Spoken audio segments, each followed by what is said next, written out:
the Gambia have your say.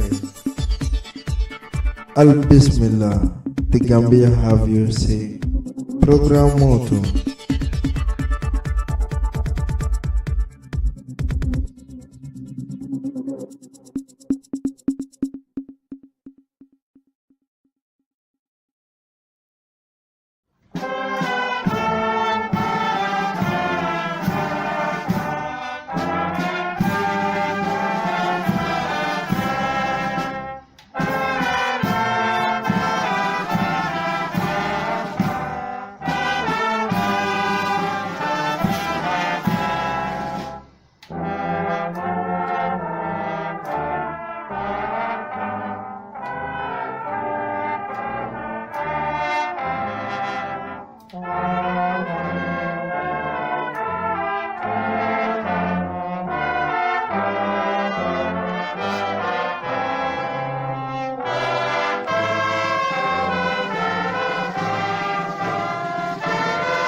Alright, Assalamu alaikum wa rahmatullahi wa barakatuh. The Gambia have your say. Podcast episode 28. Bari mo be kontom yalon ko tolo dal takalla moy the Gambia have your say. Also Dimash mo be kontom altola ngal kontom mo be dawada mi yalon ko wala dal takanyum program wala moy from World Have Your Say group 1 to 4 and World Have Your Say WhatsApp channel. Focus on Gambia, group 1 and 2, take your opinion. Pastef the Gambia, aning kataka futa dula ko da mubeto dono ngal kontong mo dawada lokong kanale jang ga program na talemi alon ko wala ke kan kol mi an ko wala ke nim banko kan on te jama fanam bije an ka kol fanam nati mi ko wala ka finde kibar mo don wala fanan ka dun ton fanan nati mi alon ko kake dun dan kuma ya dun ka kaja kol mi bedeni na bankola kola milka program mo indala kanata le dro wala namin Jawla Ibrahim Tunkara aning Mr Abdullah Kebbeh atamong futanon follow so but be kacha be different of the morning be kacha la ni maniga kawni surwa kaw bella saji bi kacha mobe se imuna fangala pour kacha fana se jamfano la nyame Ibrahim ngibla ni bad wona ñokonto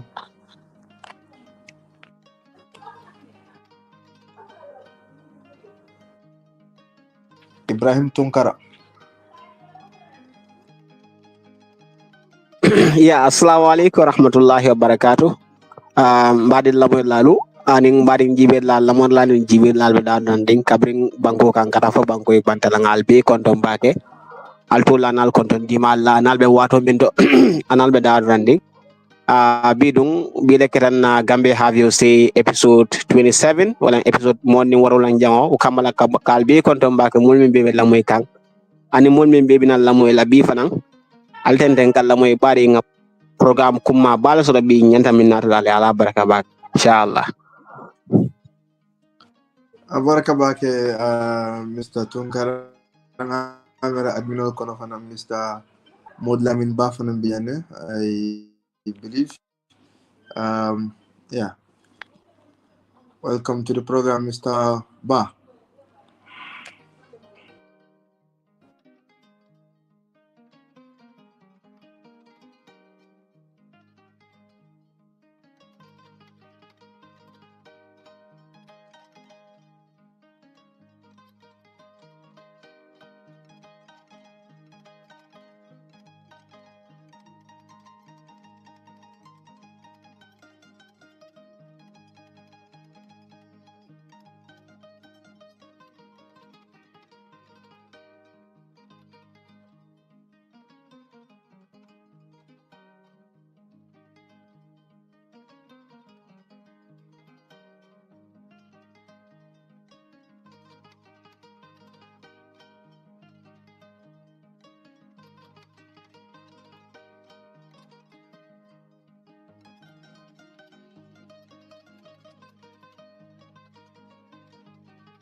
All right.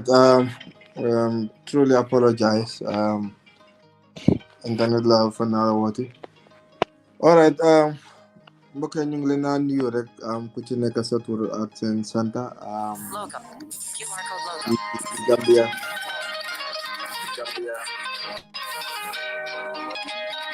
Boy.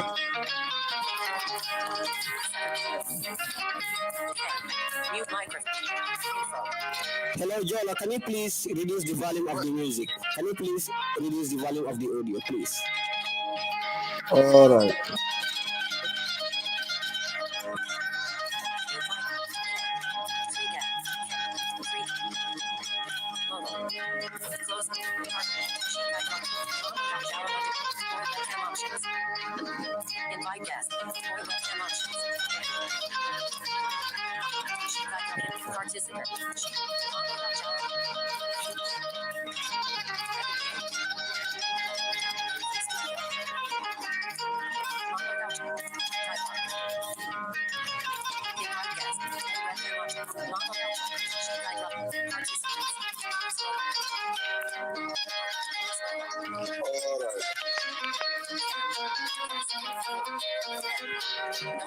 Is it okay?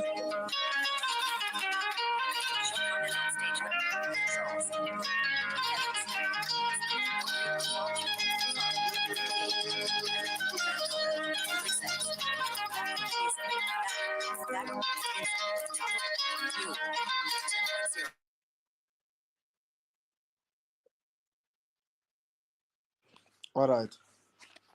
I think we can just stop the music, for Ibrahim Tunkara.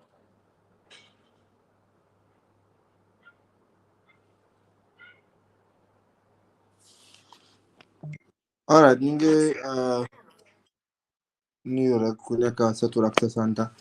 Fii ci The Gambia Have Your Say podcast fu waay muntu tollu rek ak foo ñu muntu déglu ak ñu ko déglu after suñ ci pare ñu ngi leen a nuyu rek fii ci The Gambia Have Your Say every Sunday lañ dee def programme bi ñun waa The Gambia Have Your Say mu nekk WhatsApp group bi nga xamante ne dañ dee share xew-xew yi yi nga xamante ni moo dee xew fii ci réew mi ak yeneen réew mi ñu ngi jégalu nag ndax wolof bi moom xawuta set noonu waaye tey moom dañoo try pour ñu gis ne daal waxtaan bi ku nekk gis nga sa boppa foofu nañ ci waxtaan bi so ñu ngeen nuyu ñëpp ñu nekk World Have Your Say group 1 to 4 focus on Gambia group 1 to 2 take your opinion ak Pastef di Gambia ak yeneen WhatsApp group yi nga xamante ne waxtaan bi daf lay àgga foofu noonu bi mooy suñu ñaar fukkeeli podcast ak juróom-ñett depuis buñ commencé programme bi tey nag dañ am ay gan yi nga xamante ne ay gan yu am solo la ñu nar a waxtaan ak ñun si li nga xamante ne loolu nañ dee yëngu ak si wàllum réew mi tamit tey nag ñooy suñu gan yi ñu dee faral di isi programme bi mooy Lamin Jawla mooy man mi suma boppa Ibrahim Tunkara ak Mr Abdullah Kebbeh dimanche bu nekk su juróomi waxtu yi passé tuuti rek dañ dee ñëw fi ñu isi ay different topics yeneen yi nga xamante ne ñoo xew ci semaine bi yeneen yi nag ñu isi ay gan di ñu waxtaan ci ay mbir yi nga xamante ne dafa aju pour wàllum réew mi Gambia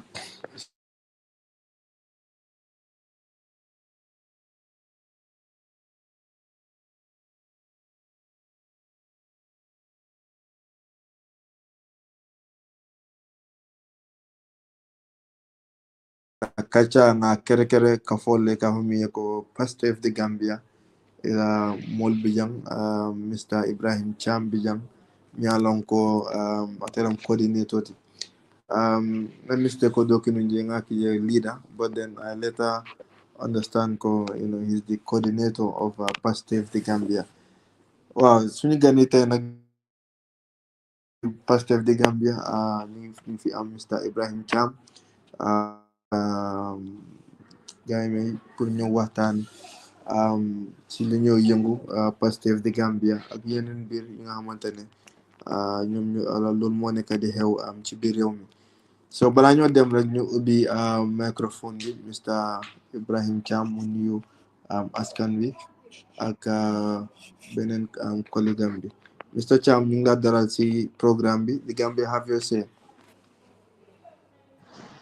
alhamdulillah suma tooma Ibrahim Tunkara ñu ngi am sant yàlla bu baax ak mbégte si dalal bu ngeen ñu dalal fi World Have Your Say ñun xam ne ñu jóge si Pastef Gambia comme noo ko waxee rek man la Ibrahima Cham fii si doomi réew mi ak suñu naataango Mr Mamadou Jallow nga xam ne tey mooy suñu interim leader xam na soon dinañu join because ci soon naa ko sax mu duga waaye after dafa mel ni dafa génna xëy na some technicalities waaye li si munti nekk ñu ne ànd ak yéen bi fu mu fi fekk rek ñu continuer ànd ak yéen di wax ne am nañ mbégte képp ku nga xam ne si jamono bi mu ngi toog di ñuy déglu di sant yàlla bu baax ñu mayee jot bi ak opportunity bi ñu mun a ànd ak yéen si waxtaan bi di naan yàlla mu dimbale ñu defal ñu tawfeex ba nga xam ne lépp luñ ci wax rek mu nekk lu nga xam ne dinañ jëriñ askan bi rawatina suufi Gambi ñu ngi nuyuwaat beneen yoon asalaamaaleykum wa rahmatullah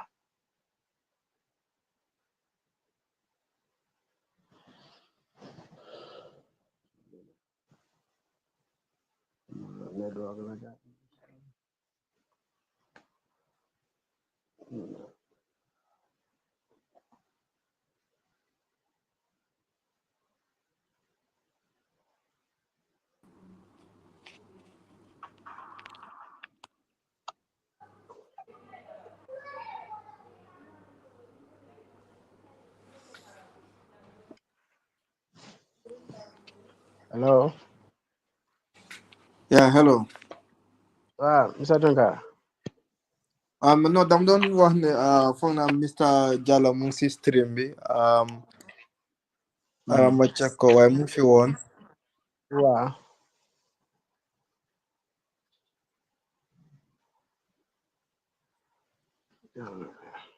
all right yeah ñëw na I think now Mr Mamadou Jallow bismillah programme moto The Gambia Have Your Say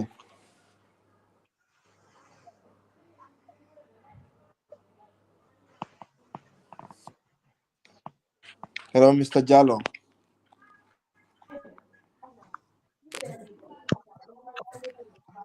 All right. Dafa mel ni moom mënuñoo déglu am dégg ngum internet bi kon ñu continuer si waxtaan bi rek Mr Cham bala yeneen suñ yeneen naataango di ñu join so wax ñu about Pastef the Gambia lan mooy Pastef Gambia ak lan mooy lan la miin so suñ déggee ne Pastef the Gambia. Wow, Pastef di Gambia as at now mu ngi taxaw pour bu nga xam ne tey Pastef acronyme la mooy PB stand for Patriotic Alliance for System Transformation, Emancipation and True Functionalism. So loolu la Pastef di Gambia mean xam ne c'est political movement as at now. Why prior we started as a civic movement. In fact, loolu lañ register ñu advocacy for patriotism and nationalism concept. Then after selling created other political unit, like the political movement bi nga xam ne tey Mr Jawla moom moo ko head as the interim leader. So Pastef in general soo ko déggee rek wording bi comme ni ñu ko waxee it's a patriotic alliance for system transformation and emancipation through functionality mooy Pastef di Gambia. Wow, interesting. Okay, balaa ñoo dem si kanam I think suñu collègue Mr Abdullah Kebbeh moom tamit join na Kebbeh ngay kontaan.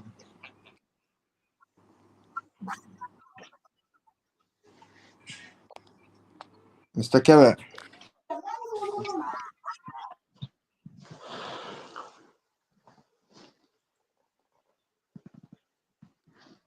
Kebbeh.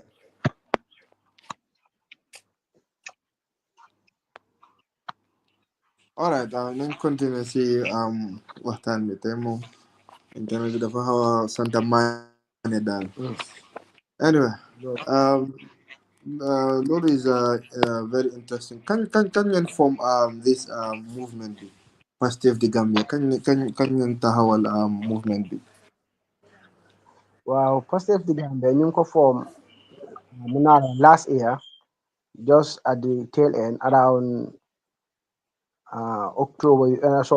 August si lañ ko finally daal establish ñu lañ ko si lañ call a press conference pour wan Gambia ne movement bu mel ni mu ngi exist fii si Gambia.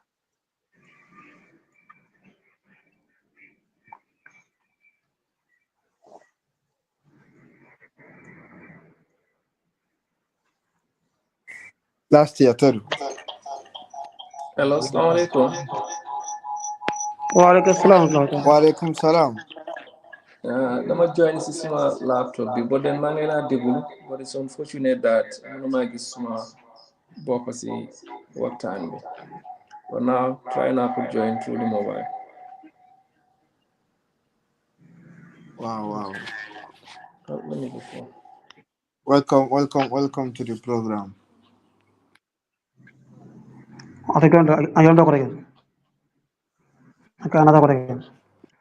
Kebbeh kon don droga tarimba.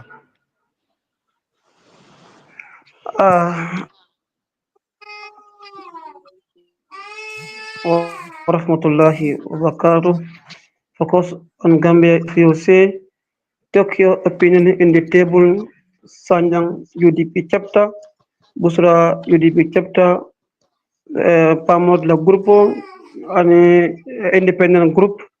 Wani grupo to malu mili alonko programu la inatketa programu kata idan kun wallato da programu kola walla kala moy anmul kala moy live YouTube kebe konton kenum bara kafe ko ala barka yo annabadi malon ngeda Abdullah Kebedi yo onin lamin Jawla narala jan programme o nyimi anga ko lokum baka bankolo ko waka mbulala bi afan ko tek murtana programme kilon ko tek bal fulam ni be ko leto keta babitum konto dro ko jam fa assalamu alaykum wa rahmatullahi ela mako Send the Tunkara program Ramaku, maybe Tunkara Ramaku.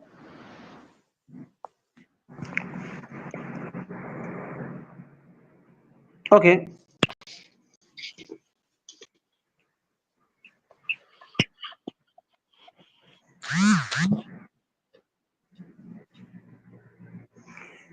Jawla, aja. so the connection on trabet yarinde. I'm sorry for that. Sorry.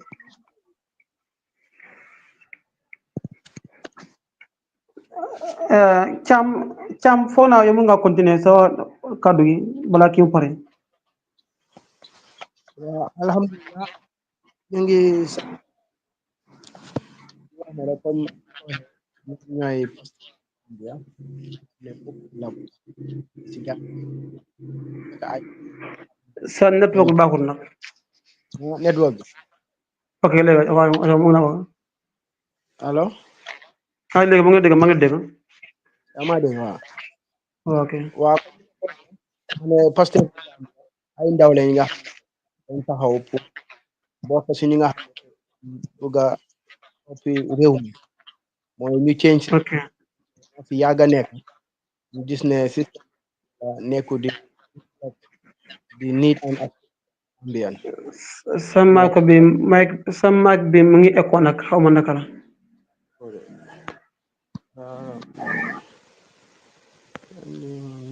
Am ba nga use headphone amo. non waaw allo Ma ngi dégg legi. waaw ma ne comme niñ ko waxee Pastef di Gambia mbootaay bu taxaw la pour Okay. fexe góorgóorlu ñu xeex lu nga xam ne tey mooy système bi mooy di anti system struggle nga xam ne tey moo fi nekk pour ñu wax ne di change of system, change of regime and change of government ba nga xam ne tey Gambian si dinañ si gis seen bopp ñun ñëpp ndax kenn ku nekk loolu mbir ne yëfi ni muy doxee daal soxla nañ lu passé loolu moo tax Pastef di Gambia mu boole ay organisation ay movement within a political party ñu ànd nekk benn ñu forge an alliance bu nga xam ne patriotic alliance lay nekk nga xam ne tey bugga suñu réew mooy ñu samp ko si loolu nag dañuy fàtte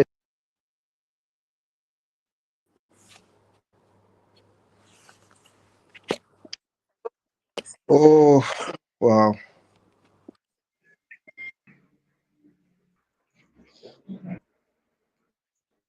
Who is that? Mr. Cham?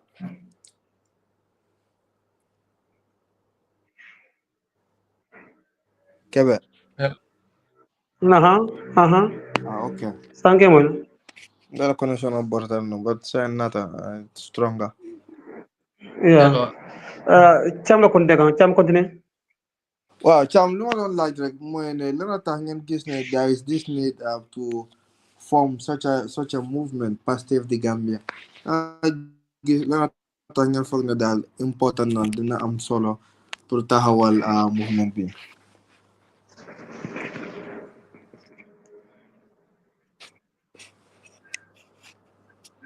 Hello. Hello, yéen a ma dégg. Yeah, ñu dégg waaw. Waaw ñu ngi laa Sorry, dégg. the connection is not stable. Dégg. Yeah, fu naa ne Cham dem na.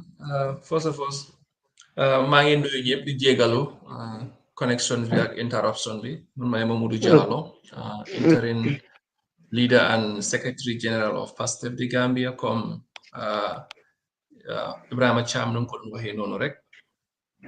Di nuyu ñëpp bépp member koo xam ne mu ngi si what have you say ak ñun ñoo xam ne ñoom booy ñoom si Ibrahima ñoom Alaaji ak Ibrahima Cham di nuyu ñëpp koo xam ne mu ngi si panelist bi di kontaan di rafetal pour teewaay fii nii si waxtaan ak yéen about Pastef ak Gambia. Waaw kii li mu laaj ni mooy lu tax ngeen gis ne comme ça dafa important pour Pastef Gambia mu am lu tax ngeen gis ne bii dafa war a nekk parti boo xam ne dafa war a dox nekk si Gambia bi. jërëjëf Abdullah Kebbeh sa laajte bi rafet na lool initially comme su doon déglu Ibrahima Cham nu mu doon wax noonu about lu tax ñu jóg ñu sos Pastef idea bu njëkk a am si Pastef mooy ne dañ bëggoon am sensitizations advocacy and then pour waxtaan ak Gambian si pour ñu xam seen rights pour ñu mun a distinguish some of their partisan rights so si kaw loolu nag loolu moo tax ñu juble woon pour seet naka la ñu mun a former an association or a group boo xam ne will go out internally locally and everywhere si Gambia pour waxtaan ak askan yi along the line nag buñ demee ba si kanam ñu gis ne mbir bi mu ngi gën a am doole ngir mu ngi am Gambien si bëri di ko gën a sokku di gën a am interest si moom te si kaw loolu tam members of Pastef ñu gis ne nañ turn into a political affiliations then ñu choose that way also bu ñu dugga into politics pour sensitize then da nga gis ne yoon bi dina gën a yomba pour ñu dem along the line nag buñ demoon ba form Pastef bi am nañ benn press conference xaw mën a seetaan ngeen ko online so press conference boobu noonu it was the objective pour ñu unveil lan mooy suñ aim lan mooy suñ objective lan mooy suñ strategic plan and the way forward so that press conference also make huge impact.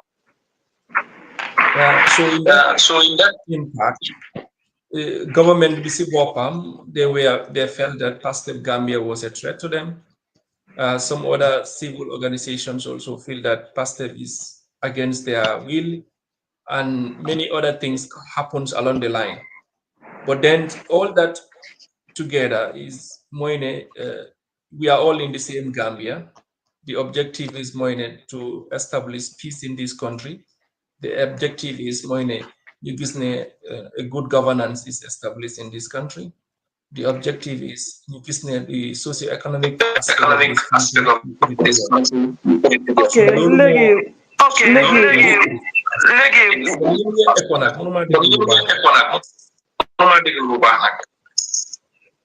Loolu si yow la wala it seems like more bala may ko use ka more bala oh I'm hearing myself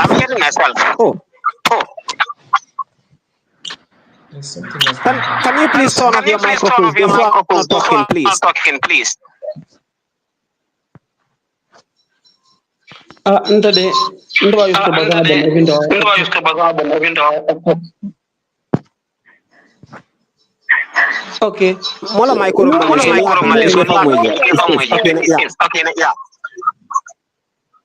lama bëggal laaj mooy Pastef lu tax jox seen team bi waaw pour Pastef parce que am ngeen dafa am Pastef léegi lu tax léegi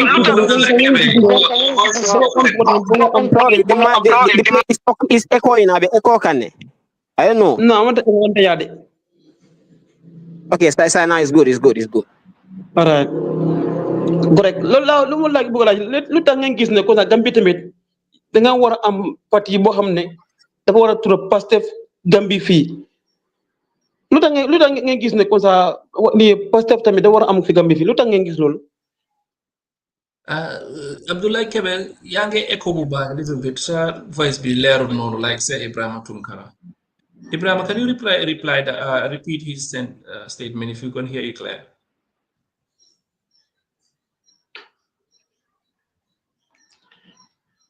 so nako ya mané luma bëggal laaj moy waaw lu tax ngeen gis ne comme Gambie tamit dafa war am Pastef parce que Sénégal dafa am Pastef team la boo xam ne mu ngi Sénégal boo tamit politique parti la ba xam ne gis nañ ne moo dafa am nit dafa am réew ku bari dafa am booloo tamit ku koy topp léegi lu tax ngeen gis ne tamit Gambie dafa war a am Pastef wala da ngeen gis ko Pastef Sénégal dafa am nit ku bari moo tax yéen tamit ngeen gis ne ñu tamit ñu turu suñ politique parti bi Pastef pour ñu tamit ñu gën a am nit quoi Pastef Sénégal lu am nit loolu moo tax ngeen tudd wala How to call it? Mr. Kebbeh, Fognane partly answer nga ko, and the other part of it mooy ne soo gisee ñu ne party politics nit la so amutee nit bokkuloo si biir politics so that aspect of it yow sa boppa leeral nga foofu noonu so gis nga Pastef Sénégal am nañ nit te seen nit ñi dañ tasaaro si aduna bi yëpp taxul ñu wax Gambia rek la everywhere in the diaspora bépp koo gis mu ngeen wax dina reference Pastef Sénégal lu mu def dafa mel ni rek royante nekkul lu ñaaw si biir dëkk nit ku nekk da nga bugg a roy lu baax te nit ku digga di nga bugg a tuddee sa doom sa movement sa bugga lu baax te su ñëwee into party politics Pastef Sénégal dafa am luñ dox loo xam ne lu am solo la torop seen idéologie bi nuñ dooree seen parti politics bi ñoom ay ndaw lañ toog waxtaan ñoomi neen gis ne Sénégal nu mooy demee jaarut yoon ñu delloowaat ñu ne Sénégal dafa war a nekkaat a sovereign nation ñu ne doole bi dafa war a delloowaat si nit ñi ñu dugg si biir nit ñi waxtaan ak nit ñi dégga leen gëm leen am yoon bu métti buñ jaar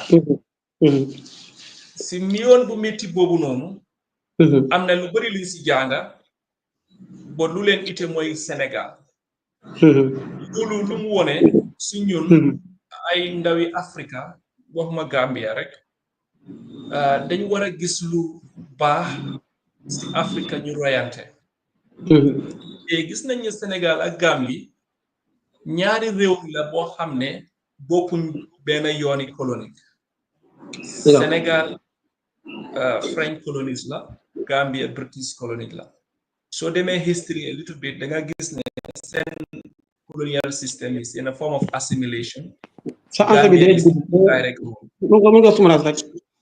da nga gis ne ñun dañ gis ne Sénégal Pastef as a patriotic alliance ñun dañ gis ne suñu jëlee seen tànka bi doxal ko si Gambia fii Gambien si tam dinañ xam ne ñoom ñoo moom réew mi ñoom ñoo war a taxawal réew mi fu nuñ ko buggee benn président benn parti benn individual du leen ëppa doole si seen réew mi ok Cham loolu mooy Cham ok man li ma la bëggal laaj yow parce que da nga gis ne Pastef boobu mu ngi doom parti la boo xam ne boobu mu ngi Sénégal ne ko Gambie yaakaar leer na si yéen tadu léegi xam nga doom Sénégal boo xam ne ñu ngi Sénégal parce que bu nekkee doom Sénégal ñu nekk Sénégal ñoom soo leen taxawee fii parti yi politique parti ñoom di ñëw fii ñu vote leen pour as président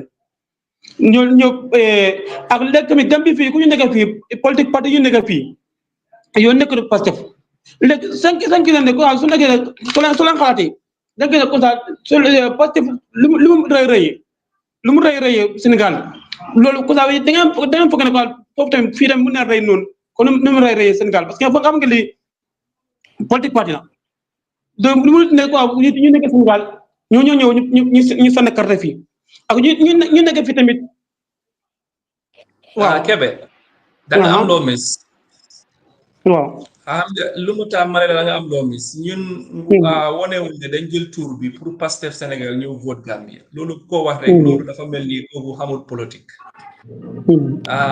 Sénégal du fi ñëw pour vote Sénégal amul right pour vote si Gambia yaa ngi dégg so ñun soo gisee ñu ngi laa wax ne Gambien si lañ gom te Gambien si ñoo am right pour votal kuñ bugga te ñooñu la ñu dugal gaay di waxtaan ak gaay ba dañ am idéologie dañ am concept léegi lu tax seetu leen beneen politique beneen parti beneen tur loo xam ne nekkul Pastef parce que Pastef loolu politique parti boo xam ne loolu taxaw na ba pare léegi lu tax ngeen seetu leen beneen parti ngeen turee seen parti boobu ba ngeen gis ne quoi ba ngeen gis ne léegi xaaral ñu parti ñu ba da nga bëgg a feeñ su moo tax ngeen turee ko waa gis nga lu ma la waxoon rek loolu dafa yomba trop pour nga am beneen nit tout léegi c'est que United Democratic Party UDP am na beneen dëkk boo xam ne mu ngi jël parti tur boobu noonu fan yaa ngi fii soo demee in I will send you the link later it is in one of the Asian countries boo xam ne United Democratic Party is there and then no loolu sax bari na when you look at it loolu bari na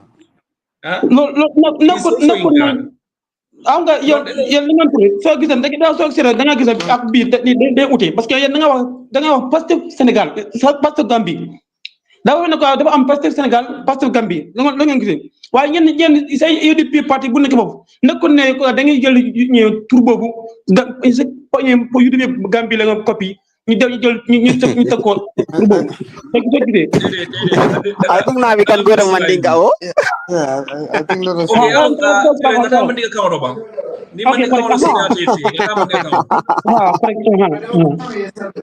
Kebbeh ni man ka wala signature nga man ka kaw wala nga jangata bis na lawol nga mo ngi ngawal ngi ko ni akor wala ngi ko ni akor wala ngi ko UDP mi nga ba Gambie jang andi UDP mi nga ba dunia ba ko tonde Afrique ba ko tonde e mo wo UDP parti ñi toñi e ma copie ko Gambie jang yalla wala UDP parti ñu lol ba ala Pastef Gambie das mi ko sa ala Pastef ñu la copie ko Pastef Sénégal so ne akor so ma ñi parce que atla fi nak ala to dol copie nan ka ba woni politique parti ba ala ka jela alfonna das mi no mal dafa mu nak wala famous ñamin ala yu wor ñamin alfonna to sifal la exactly ko ni Ibrahima Cham la moy no kabira bala bi am ako Pastef de Gambia ay mu bi ni amoy Pastef is PASTEF is Patriotic Alliance System Transformations Emancipation through Functionalism. That is the meaning of the acronyms.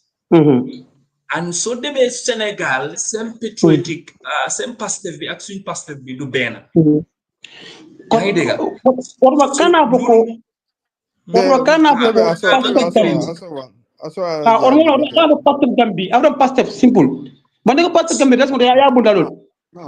Ha ni ajen ko amanke kelenti itela jeroto ite bajela ko nyimu Pastef le bor yalon atata nata be mun kum mayata be nin tol nga to kuto do tan ko ha let's say AFE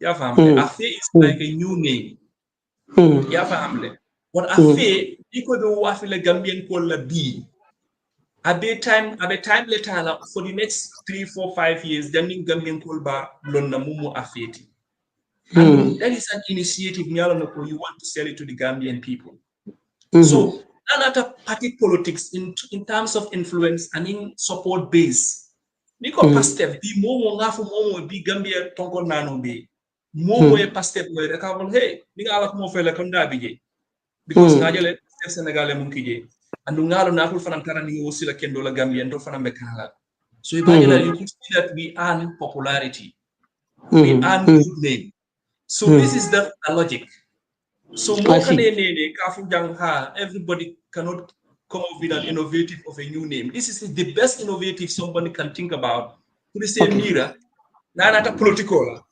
pour ila mol Gambian ya je ko ha yinde nyumu kulete make ku kutati ya vala so wala di am ko di niko United Democratic Party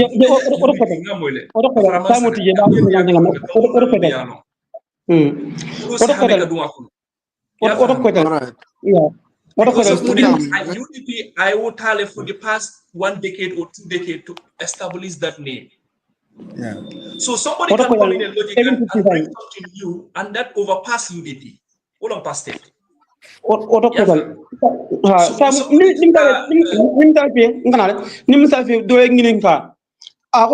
Politique party bien million ko e gol fe mustal already it was already and nata ko Allah banko yiri walla ay mol party bien million ko mi nga party baldem mi nga mi sa fe language lam karolom ni sura kono mol bi nga party so ni sura party lam ni misal fe ma ko ta akal wol kama nak barna ko amta ni language ni karolam parti bi men ko sura parti lam ne man nik parti fran parti bi men man nik parti lam muna na la ban ko yir wala mana amanta ala kan ala miro di wala ala abne ani do ke wala way wala ma na ko la ko la bangam parti lu pour ndakama ba ko yir wande wani al may lay do ko al fay Kebbeh lañ ko mo ñi yata baake.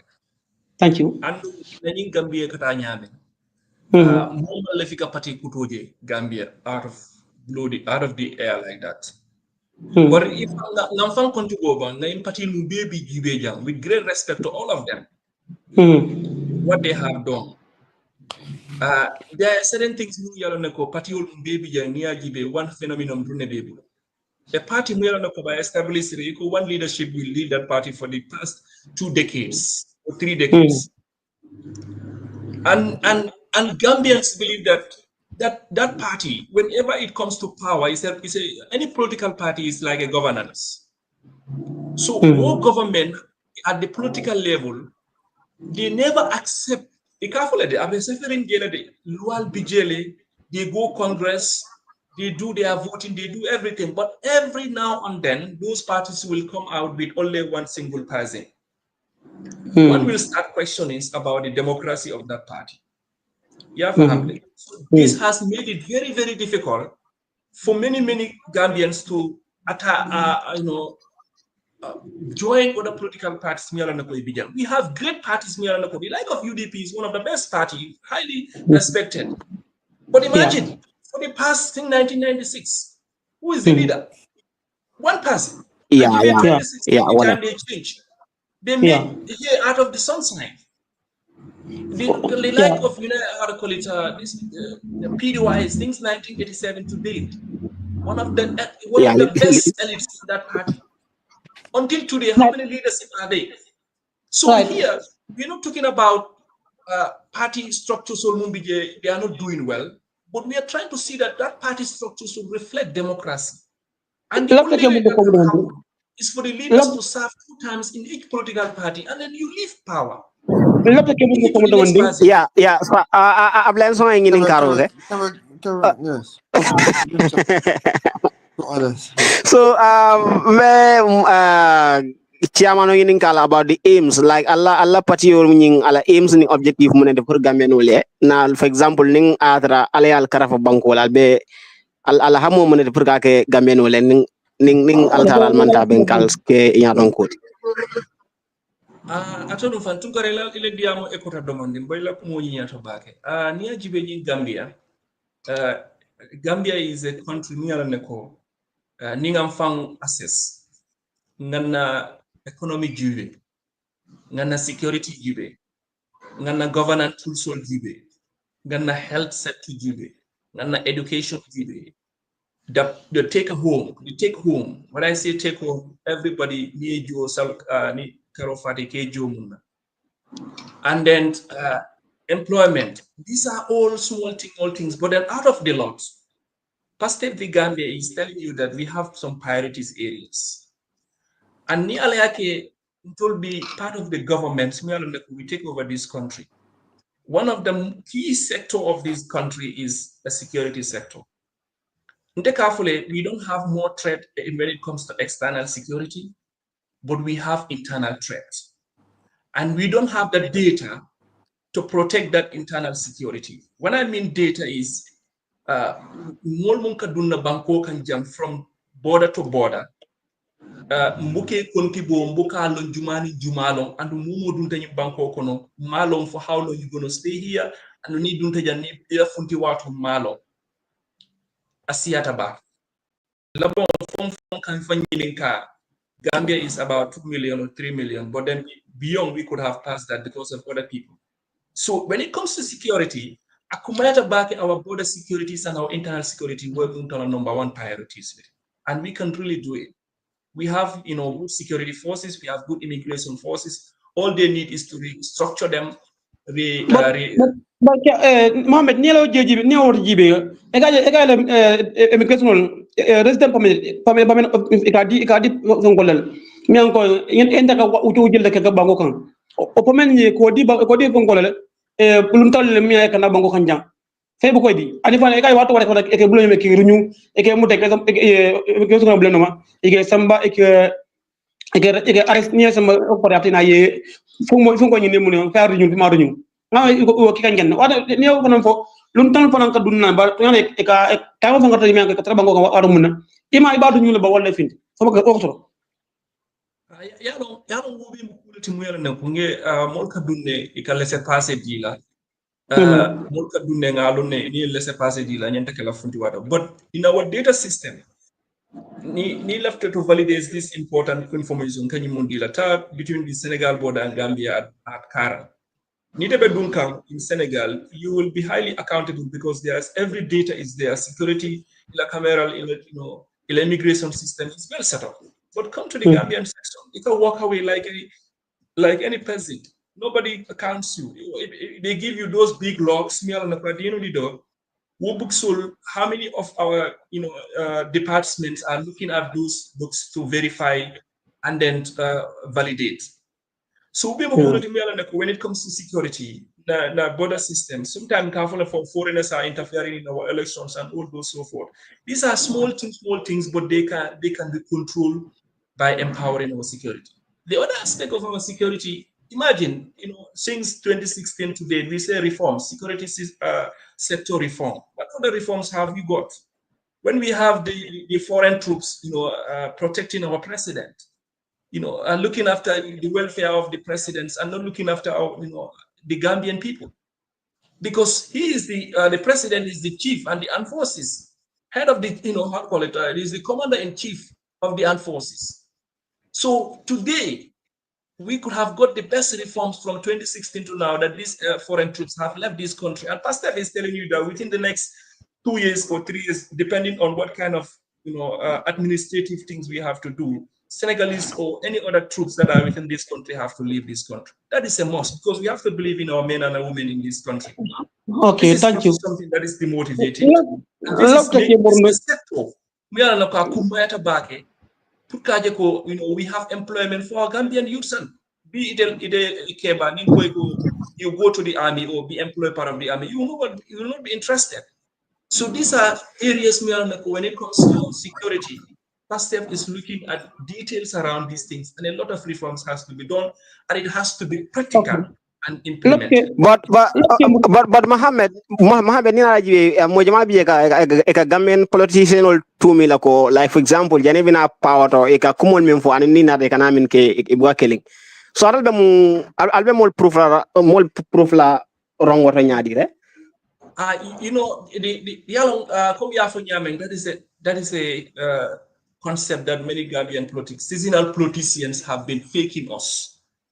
And until as Pastef, we are young people, believe in ourselves, living in this country, breathing the air, knowing the average Gambians, what kind of pain do you have at your doorstep? We feel when you go to the hospital, the kind of care you get. So we know the pain of the Gambian people. So we will not go there and start changing our reactions to certain things at the end of the day to not bring meaningful Gambians any development.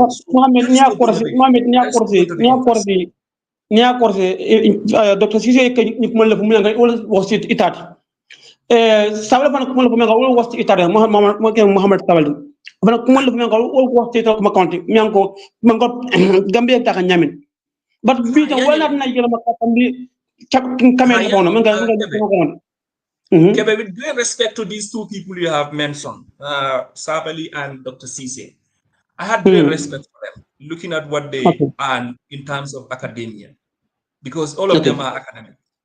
But then along the line, our political landscape has been so polluted in the sense that we try to encourage certain elements of people in our politics that should not be entertained. The likes of Sabali, I wouldn't blame him too much to the extent. I will blame United Democratic Party on the other side, because it only yake commando.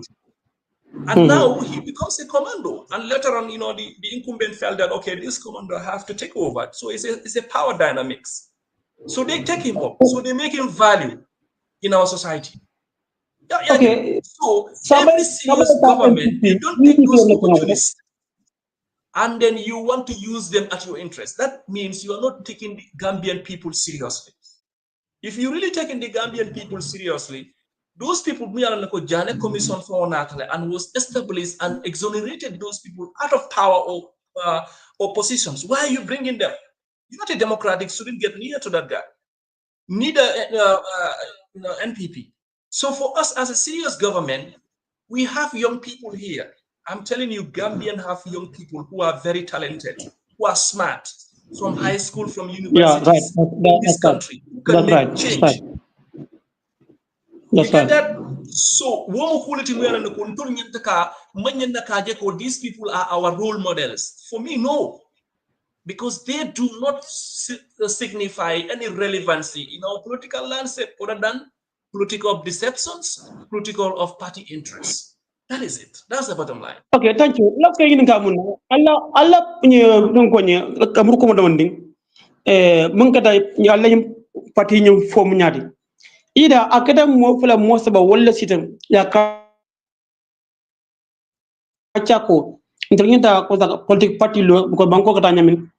Ida nka in karon ida laaj ko dame bangko kata nyamin amanda takan is going to in wrong way.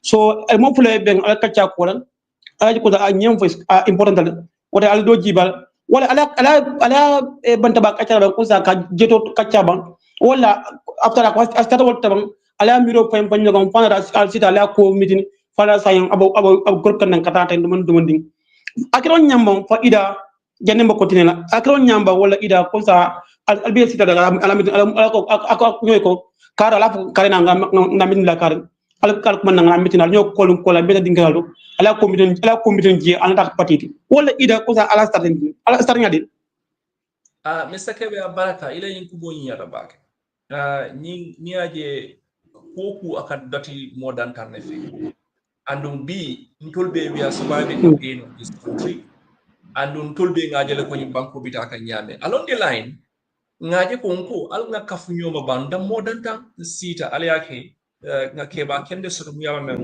ka kumani na supreme leader because he's our political advisor kabrinna sita na kachata fango hamo munti ako al ngata Gambia banga Gambian kolbe biamu ba including political party pour nga jibe ala liden ton ni man sakunda mun be sini bi ay na batada mun be lori nga mira no be na batada bon la nyame amoke koleya be gena koleya kan afanan be siku kan ka fanje ko ha ntetum ntem fonga siku ngatenkum because ngajele ko na parti do ya tele ni on ten ntete parti bulano la wonyama man Gambia jede a fanna parti je a fanfun interest leje anala fansun cartel so ntolu ngajele ko alinga siba ngajibe pumbe nyimbondi no la nyami kachaketa ko say nga group of form and yung group do no ma first day kabrin see the fam that time we were about 25 people of different political associations group and people level-headed minded people see dan ko see ba nga nyim ko kacha that day ko say let's establish a name what time le not cham akida na coordinator atelebe na polling lead kan in terms of nimol la kafunyo so kabrin this costa pola mbe ko sa alna to diala bam don ko he na bunyata ngadi na political advice and tolbe nga singa mila okay ninta nga mila pola for the next day 2 3 days 4 days 1 week we were trying to scout the names for lumkilin room kebal mobe nata Pastef nata nga wo sudun as a name so kabrin ala to fo nata to nyim formule indicate wall of alliance wall of patriotic alliance that alliance will mean we want to have citizens alliance we want to have political alliance we have everybody to come together so it's not going to be like one person's and we don't want to see that in terms of leadership I should be the symbol of that group no anybody that comes in and feel that you are capable more than anybody any other you have been given the opportunity to lead and that's why we went out to develop a conceptual framework documents that we are working to develop and see how we can align with all the other political parties but mind you along the line it was very difficult to have conversation with political parties because party jama they feel that okay they don't want to have any conversation with us. They don't want to have anything to do with us. Other people felt that, okay, we have established ourselves. We just have to come in and join us like anyhow. We told them that it doesn't work like that. What our intention is to have a bigger alliance and a grand alliance to make sure that 2026 we make a big impact. So now we're going to work at a big challenge. So we move on along the line to make sure that we have political citizen alliance. Gambian,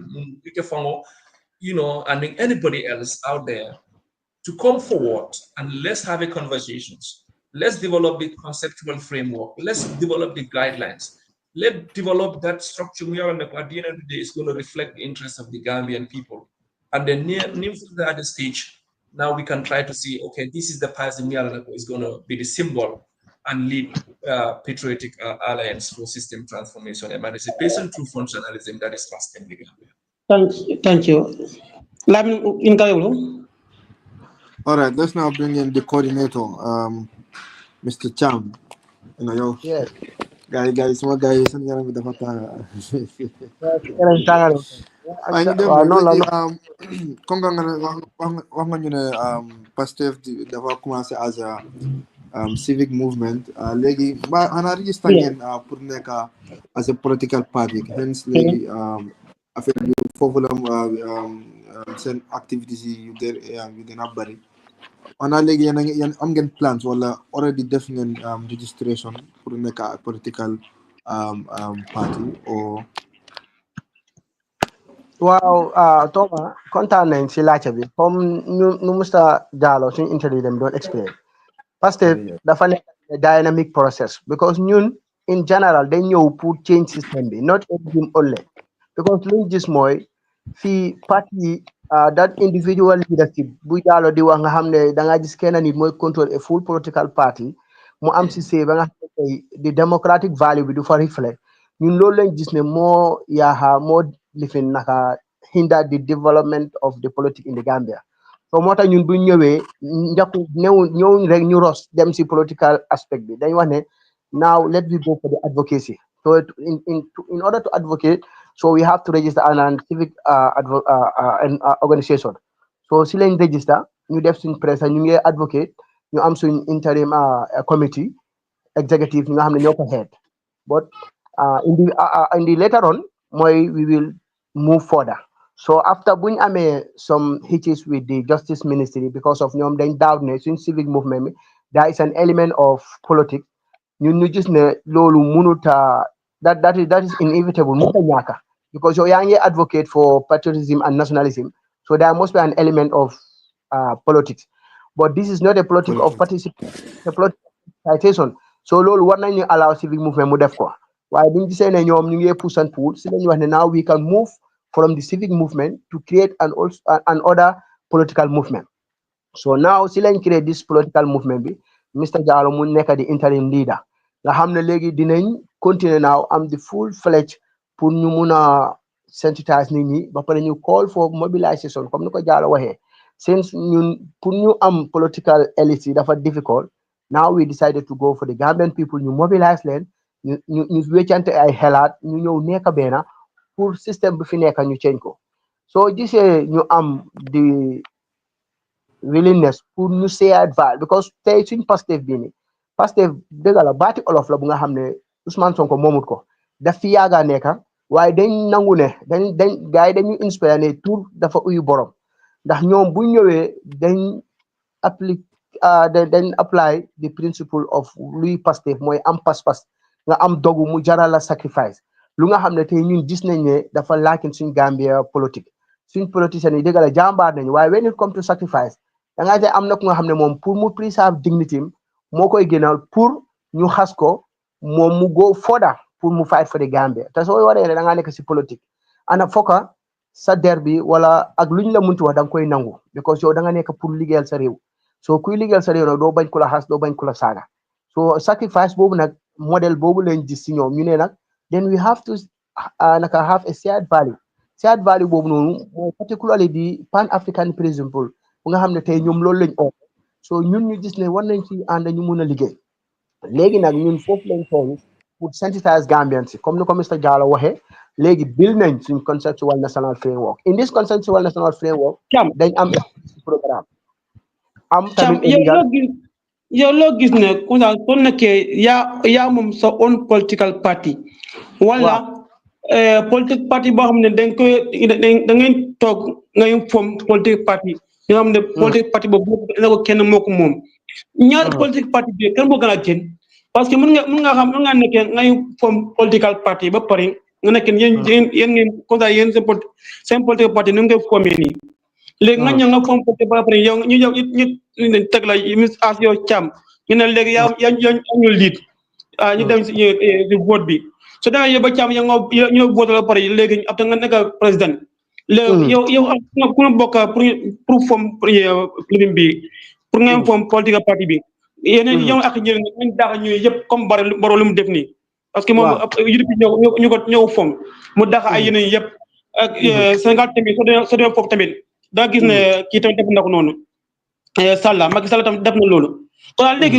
mbaa loolu ñaar yi loo far pour nga nekk sa own political party boo xam ne yaa ko moom wala political party boo xam ne dañ ko foom ñaar yi ban moo gën a jub ñun bu gën a jub si Pastef mooy bu nga xam ne dañ foom ba pare ñu oola ñu ne la kaay nga jiite yow ñu contrôle la wan ne nii nga ñuy jiite waaye du yow because political party da nga war a xam ne is not owned by an individual political party is not loolu warul di ñu foom political party ba ñu foom political party ba pare ñu la kaay léegi loo jëlee nga lib kay pare yow mën nga daxa ñooyim di waa déglu waa naa déglu Kebbeh aso ay jaabiroge please political party a political party is a public office. It should not be owned by individual. Should not be a personal control based. More than Pastef, we are saying a system control based organization. Bunga hamne tay system mo ñu control but not an individual. So legi ñun dañ decide ñun dañu liggéey bam baax ñu seet kenn ku nga xam ne óolu nañ la ñu ne kaay nga jiite. So in that ngay jiite loolu dañuy sign ak yow a social contract bu nga xam ne yow you dare not to breach it because mbooloo mooy doole ñoom ñoo la fa teg yow teguloo leen fa. So ñun soo gisee coalition 16 mu fail day doon am issue ne the agreement was not signed but ñun suñ agreement duñ ko sign only but dañ koy legalize it will be a public document bu nga xam ne dinañ la wax ne lii mooy suñ legal framework you have to abide by it. This is this policy program you have to implement it because lii moo reflect the aspiration of the Gambian proposal la bu ñu jox Gambian si ñoom tamit dinañ si add seen addition loolu nag su la Gambian si waxee ne ñun ñoo la ko jox you dare not to defy with that because of dañu am a concrete social contract bu nga xam ne dañ ko sign which will be endorsed by international bodies. Then in case tomorrow yow soo ko buggee violate ñun dañuy dal sa kaw duñ ko nangu sax xam nga coalition 16 dafa am ñu ko jagar ba pare ñu geeda ko ñun duñ geeda because lii aleeli Gambia la loo moom warloo koo geeda ñun dañu ànd ak yow ne da nga koo implement by force so because of loolu yow di nga xam ne ñun xam ne ni ñuy demee ak yow ba yow ëllëg doo mun a deviate so waaye soo waxee ne political party nga xam ne yow ngeen ne yaa ko jiite yow yaa ko moom yow yaa ko that personal system boobu moo yaaxa politique yi Gambia bi ñun nag loolu lañ fi bugg a génne Sénégal loolu lañ defoon Sénégal loolu defoon tam mu nekk Macky Sall ne ko foofu Macky Sall dañ ko gëm ñu far ko ñu def ko lead of parti boobu léegi ñu jóg jàmpa ku ñu sala ko def jàmpa yëpp ñu form yeneen parti yeneen nit ñu nekk si boori boobu fekkente léegi moom nekk baatam la ñu leen jël déglu ma la yuma léegi this is I am having some of our legal programs dañu wax ne one of our legal programs legal framework mooy président bi si boppam his absolute power dañ koy wàññi the presidential powers dañ ko réduire waaye yéen mënuñ def loolu di parce que mënuñ def loolu mooy lifin député ñu mun def loolu yéen mënuñ c'est pas mënuñ def loolu di xam nga naka lañ ko xam nga bu loo mun loo da nga laajte naka lañ ko defee okay naka lañ ko defee mooy ñun we are calling the Gambian we are saying people participation people alliance Gambian si ñoom ñoo am doole suñ endorsé ne this is what we going to implement dañuy ensure ëllëg the government of the day ñun suñ programme da nga koy implement understand nga so we make the house that house boobu noonu they will be with us so luñ bugga loolu mooy dem génne la when the people come together they can do everything Why the divide and rule system bi moo tax yu bëri mënuñ koo def ask ahead suñ ñëwee nekk benn Gambian si yow loo foog li first coalition 16 bi su nekkoon ne bu gars yi commencé di ko break down somebody like ku nga xam ne moo fa gënoon a instrumental su génnoon all Gambian si ne leen there are people inside who want to break this alliance Gambian si dañ ko jox doole kon loolu amul fa dañ gee dañu bàyyi ko gars yi ñoo ñu dem def lu leen neex because in politique dafa am ñi nga xam ne day greedy am ñi nga xam ne ñoom dañ ñëw pour liggéey te yàlla tax so ku nga xam ne da nga ñëw pour liggéey te yàlla tax bul tax ku nga xam ne dafa ñëw pour yaaxalal imagine somebody who is not part of the coalition mu war a ñëw mu war koo dismantle nga bàyyi ko ñun duñ def loolu dañ fiy joxe suñ daanaka suñ everything ñu gis ne lii dafa implement and when the power is behind us when the people the power that belong to the people those suñ la supporté rek nobody there to divide that legal framework so ñun because war a yóbbu yëf yi waaye du individual léegi ñu ngee foog ne kenn ni moo mën a yóbbu Gambia bi bilaay kooku su ñëwaatee di same lu fi happen moo fi happen so nañ try suñu génnee régime bi tam ñu génnaale système bi nga xam ne moom la régime bi di use te loolu ñun suñ legal frameworks bi ak suñ policy document bi su ko Gambien si bàyyee loolu tam nga dem léegi ñu dem si financial seen politique parti am nañ financial pour nga taxaw seen politique parti parce que ba nga parti mënu taxaw lu do xaalis waaw xam nga ñun dañuy wax ne people participation ñun tey soo fa Pastef egsi na fii te egga na si Gambia bi yëpp based on our membership contribution because dañ gën ko ne ku nekk ñu nekkuñ politique bu nga xam ne dañuy ñëw jox leen xaalis politique yi joxe xaalis boobu daf fi génn because loolu dina xaate la instead of ñu jox leen xaalis yéen Gambians si yéen ñuy jox xaalis so ñun we are here to work for you so advocacy boobu lañ def si Gambians si moo tax soo fa membership yi nga xam ne join nañ fa ñooy contribute ba soo fa léegi luñ mun a def ñu def ko and alhamdulillah tey fu mu nekk nii all the regions of the Gambia am nañ fa representative and those people they are pulling out their hand out money ñu dugal ko si programme bi so no matter whatever finance we have si loolu la ñuy dañuy content suñ boppa si luñ am tey loolu mooy problème yi Gambia government soo xoolee suñ budget bi how budget deficit te the little amount we have loolu suñ ko amoon ñu use ko accordingly we can go nit ku nekk li nga am loolu ngay demee marché waaye doo wax ne politique seer na politique seerul ñu ñoo ko seera because da ngaa dem di wax nit ñi ne nax leen naa leen defal lii naa leen jox lii ñu sànni la so yow tamit da ngaa dem jëli feneen xaalis nga jox leen moo tax soo paree tamit nga nax leen xaalis boo leboon wala boo sàccoon nga ñëw na nga ne di nga ko delloowaat ñun defuñ loolu de ñun government people of the Gambia la ñuy advocate ne la yeneen ñu war a jox ñu liggéeyal leen so loolu xaalis boobu jarul muy bëri sax jarul muy bëri. So nañ xool si yëfi advocacy bi depuis ngeen commencé from last year ba ngeen form movement bi ba léegi yéen a ngi tontu a political movement léegi naka la nit ñi nekk di receive seen message are people really answering to your call ndax ñi ñu ngi relate si seen message bi ngeen di nekk di wax nit ñi. Yes Gambian si di nga Gambian bi ku baax la Gambian bi ku bugg a réewam la ñun so far the grassroots level the Gambians they perceive us as a full-fledged political party so ñoom amul doubt si ñun it's already few elites ñu nga xam ne ñooy am correction wala those at the legal mandate bi ñooy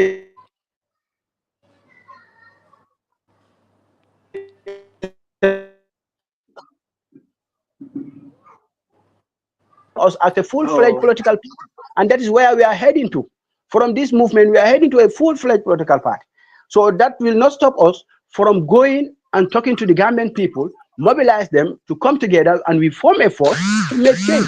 And this change will include the system. That's why we call the transformative system model. So let's talk about this system a bit. So what his system change be, gonna fi am na ñu bari dina wax ne waaw this is just beneen political wax la rek pour wax ne dañoo change system bi. Naka la Pastef pare change system bi te ñu ngi wax ne system bi is the same even su keneen ñëwee the same attitude the same government mooy nekk di dox rek what is Pastef lan la ñu def different bi nga xamante ne nii dañoo gis ne system bi dëgg-dëgg am na ay wécceeku waaw number one ñun fu mu nekk nii dañ wax ne su ñëwee we have what we call national policy program. In that national policy program, system bi dafa war a prioritize swing income distribution bi. You cannot say a Gambia with that meager resources mu am a budget of more than 50 billion. So not even 1 billion is allocated to agriculture, which is supposed to be the backbone of our economy. Ñu ne ñun duñ def loolu. System bi dafa change the allocation of resources according to priorities. Nga xam ne tey agriculture mooy nekk number 1. Su nekku 20%, 15% du ko romb of our budget. So suñ paree ñu def di ñu agro industrialize the sector. Nga xam ne tey suñ raw material si ñun ñoo koy producer suñ boppa. Tey Gambia mun naa export agricultural product. Somebody here wax na ne pineapple rek ñun suñ ko mënoon ko produce ñu sell ko Senegal, Dakar in a tune of 60 billion. Imagine that is more than our economy. So why not we go to agriculture and you go to industrialization after si la ñuy dem finance. So lii suñ paree nag ni la ñuy prioritize because of least luxury vehicles government use 12 million. No, it cannot be think of in a Gambia where the economy is so meager.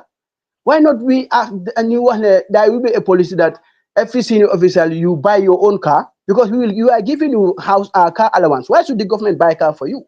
So dinañ cut suñ expenditures on non-productive ventures. Nga xam ne tey yëpp dañ koo dugal si productive base. Suñ ferry bi dafa daw 24 hours. Suñ river of the Gambia bi dañ koo use transportation bi tey soo defoon naka ports in Basse. The river is navigable. So da nga gis ne port from Banjul dafa continuer ba Basse. Te foofu su wàccee re-export trade bi to naka lañ ko waxaatee dëkk bale Mali. Mali could have received their goods in Gambia. Loolu moo xewoon time Jawla. But because of our port is not being upgraded and more expensive, that's why now their goods is coming from Dakar. And Dakar is far further than Banjul to Mali. So what could you imagine? A port in Basse, it will be easier. So that will export trade boobu rek loolu mun naa boost economy. So they make Djibouti, small dekala. Why? Ethiopia is an inland country like Mali. Like Djibouti, Ethiopia send goods yo mu ngi jaaree Djibouti. Loolu moo tax Djibouti gars yi develop ñun loolu bokk na suñ programme. Léegi ñu ñëw nag si legal framework bi ñu ne di presidential powers bi dañ ko reduce ba nga xam ne tey moom tamit du mun a control because dañu wax ne separation of powers. But the separation of power is not applied in our system. Imagine how should lu tax ñuy wax ne the legislative bu nga xam ne dafa war a independent, the speaker is nominated by the president. So ñun dañu wax among the legal framework there will be no nomination members. All members should be elected. They should represent the people. So in that, the majority will have the speaker. So when it comes to the judiciary will have independence. So the justice ministry will be removed from the executive. And now the justice minister will be appointed based on merit in consultation with the Judicial Service Commission. So in this end, the system you have a pure separation of powers. So in this regard, the accountability dina muna am. Why from nekani snake and by executive you hold powers in all these three arms of government. There will be no accountability. And we see what is happening. So in short there we have many things and we will unveil our project very soon. So we cannot say just now openly everything. But just tip of the iceberg, the conceptual national framework of Pastef, which constitute the legal framework, because then you laws, among our laws, then you are there should be no one presidential election for more than 2 times consecutively and not more than 4 times in his lifetime. So leader for control even the partisan politics because political party system opposition they never want to control. The government therefore control for 2 mandates. Why not you? Because this is a public office. It's not belong to you. It's belong to whole of the Gambia.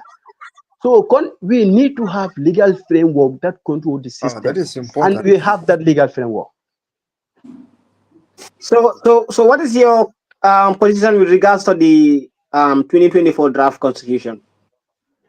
Yes, our concern now, we are saying the draft, constitution. Constitution, laws are made by National Assembly. It's not the executive.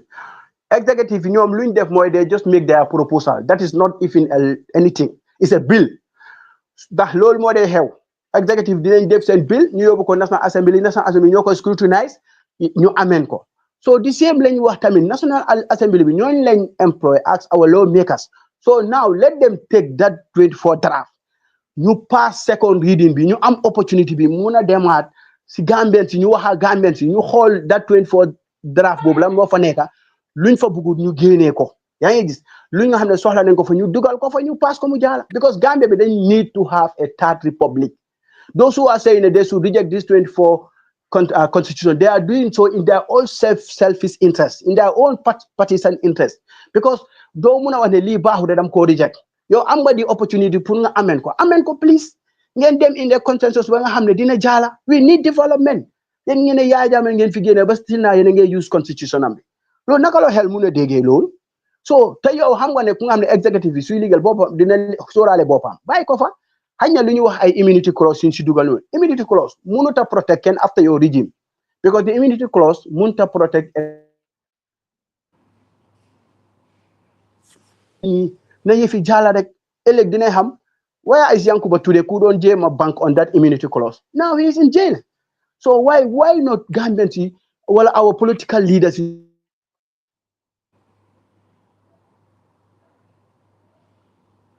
fi nation la so usal sa xol bi rek nit ki daf lay nax usal sa xel am na bu dafa bëgg nga di constitution moo tax mu dugal fa leneen so yow bul nangu loolu jëlal constitution nga enlighten sa national assembly bi ne leen ko nako jaala because lu mu boni 24 constitution bi so far so good more than 97 bi because am na second term mandate am na second round voting so loolu rek jar na sa mu jaala ñoom ñi nga xam ne tey ñu ngi leen fay pour ñu jéem a scrutinize that laws nañ ko scrutinize ñu ameen ko ñu pass ko mu jaara loolu mooy gis si Pastef waaye du dangaa toog da nga ne danga koo reject with like that amuloo benn action boo si def du noonu yëfi du yëfi xool lii lañ defoon si last constitution bele ba ñàkk ko bii tamit ñu boo koo ñëw ñaakaat ñu ne no it's not that's not the way let's put the national interest first not our partisan interest moo yaaxa Gambia bi since 65 amul benn political party bu musa change regime much more a system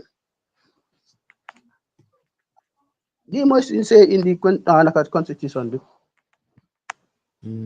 Mr. Jalo nga muru na ngitaya Mr. Jalo alat fango da ko ka system of falling so mo jama biye wala aja ko ka system of falling de kulam nyanga kumana bar fo jam banko fa be keno la ban dole aja ko mol falam system o nyilde so da wonda mola adito daji kol mon fala ko la pour system of falling so im Pastef na da atol yaken atol la mun ma atol la xam pour ka system o nyum falling ko dole aja ko system o nyum manke mol dam ta moti amanga mola ba tam nyalo but then Pastef mu nekela different mi yalon ko wala ni na to de moy bajal ko tonya tamandir bulo ñu falen da banko kan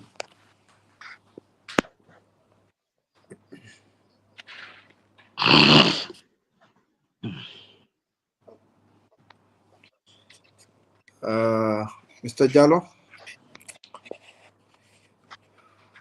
Michael on again.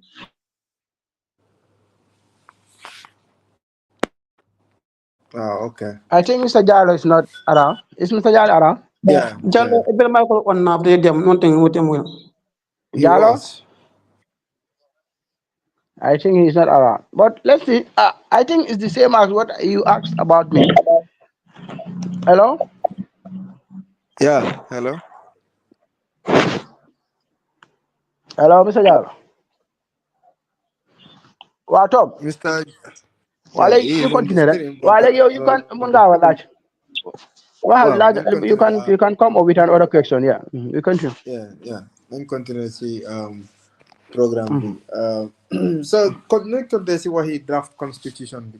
Ñu bari gis na ñu bari waxoon ne lu tax ñu war ko reject mooy ne wota dafa jox beneen opportunity President Barrow ñoom ñeneen ñu ne no there is no enough consultation what lan mooy gis-gisi Pastef when it comes to in the National Assembly partisan politics bi ñu bari gis ne comme yow li nga xalaat ñu bari tamit gisee nañ the same xalaat ne war nañ ko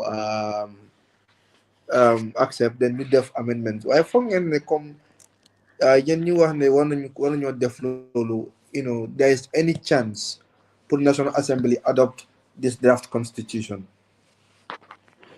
waaw xam nga comme mooy lu ñu wax rek gis nga ana fokk ñu bàyyi suñu xel ñu xam ne ñun tamit dafa am luñ soxla mooy Gambia bi te ñun kenn moom ko lii ak suñ doomi la so comme at start ñoom ñu nga xam ne tey ñoo war a ameen constitution mooy National Assembly bi te léegi munuñ koo def fekk second reading bi jaalu léegi su second reading jaalee ñoom National Assembly kenn ku nekk di nga mun a dem si sa area nga waxtaan ak that lack of consultation bu nga xam ne amutoon ñoom dinañ ko mun a recover so ñu am consultation ak seen kenn ku nekk ak sa constituency léegi ñoom ñu waxtaanaat ñu jéem ko ameen mu jaalale ko waaye su nekkee ne léegi man lu ma gis ni most likely dafa mel ni lii du jaala so loolu is other big setback so kon kenn ku nekk dañ war a wax National Assembly ñu génn si seen parti seen interest ñu jiital national interest bi loolu moo tax ma wax ne ñun suñu legal framework nomination members dañ leen war a génne si National Assembly.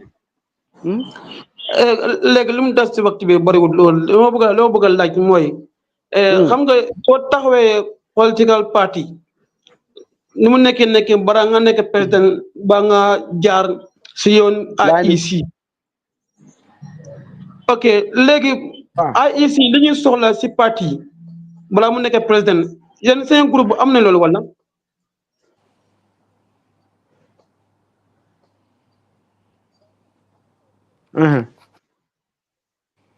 waaw loolu laajte mbaa IEC li ñuy soxla su balaa nga nekk parti lu ñuy soxla de si parti seen parti am nañ loolu your line is shaking.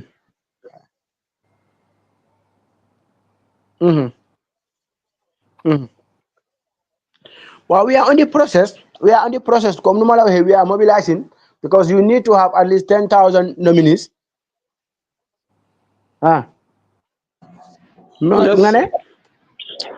Well, it's just a time. With time, because we are raising the fund, we are making nomination, so we are trying to get more people.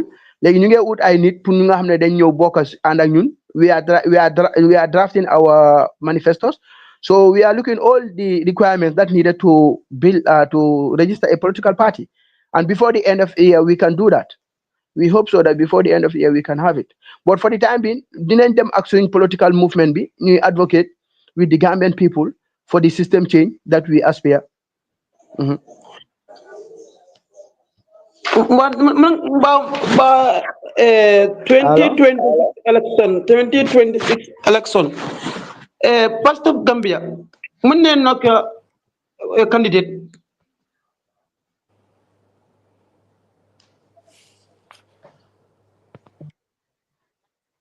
Hello. Kebbeh mbaa yow sa network ma foog ma ne Kebbeh Hello. network am baax na. Waaw dégg nga wax bi.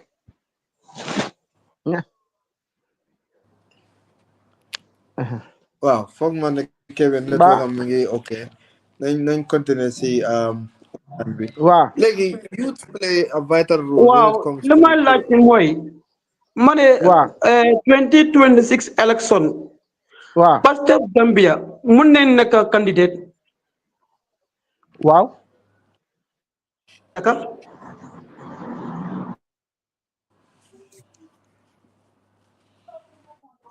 Sorry, network man trabeti yaring. I think in latency la nita ya fa janna fa latem ate kamele. So it seems like network aka lead la kuma ka lead ka futa yala. I don't know. Yeah, man we feel use kan ba ma bora. Man we feel use kan ba ngajo ga wala fa ngeta nga kono bonni dara mega ba ma ji sama takandi.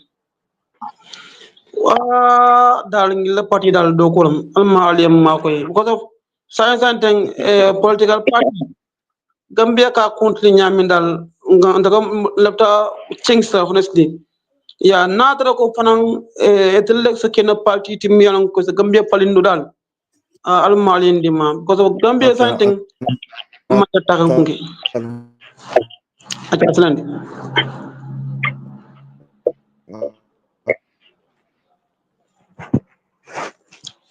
it was second na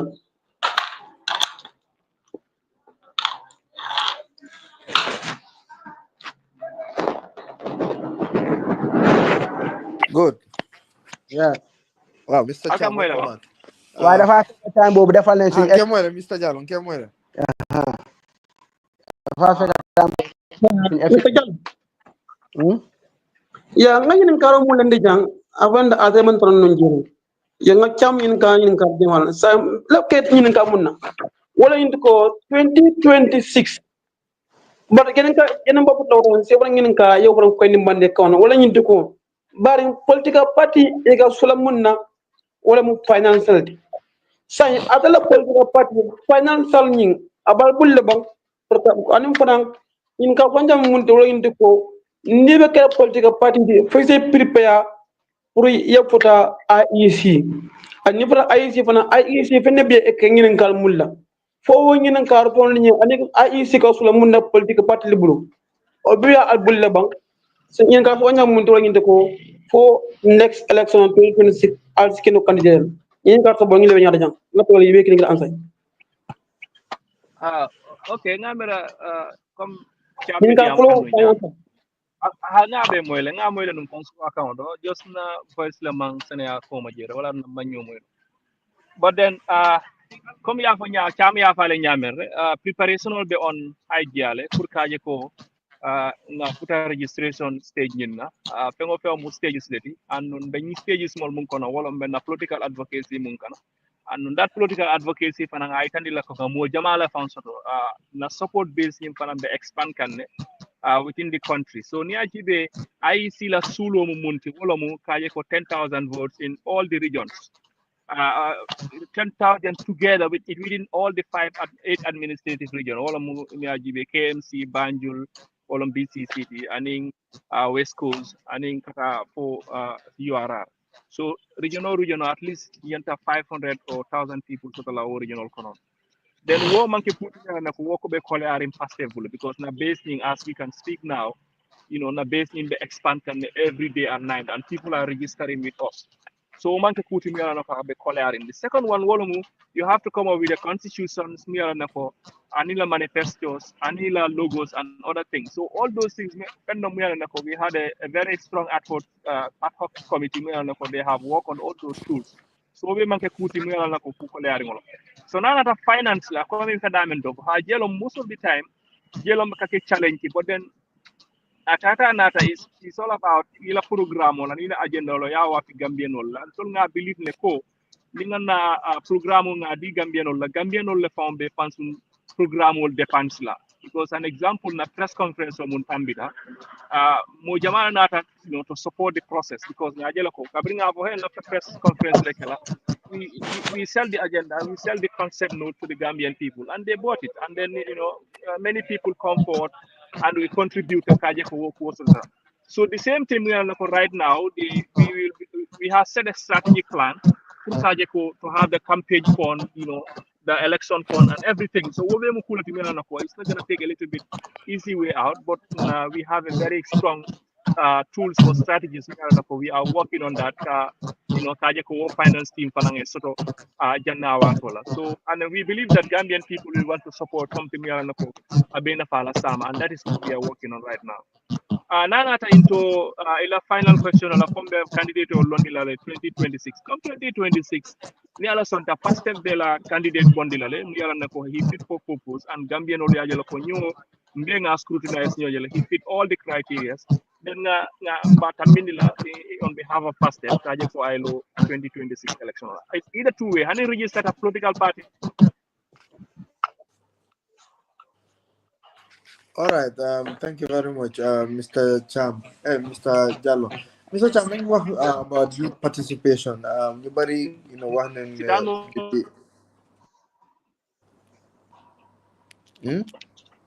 Hello? Minute? All right. Yes. Then you want to say about youth participation? Walum dawi participation in party politics. I'm solo torop. DP Pastef, especially will be jogon na fi DP Pastef Senegal ñu am victory boobu noonu last year. So ñu bari ñu doon wax ne waaw it's time for change in the Gambia as well. Waaye ñu bari wax nañ tamit ne youth yi pare nañ pour change bi am.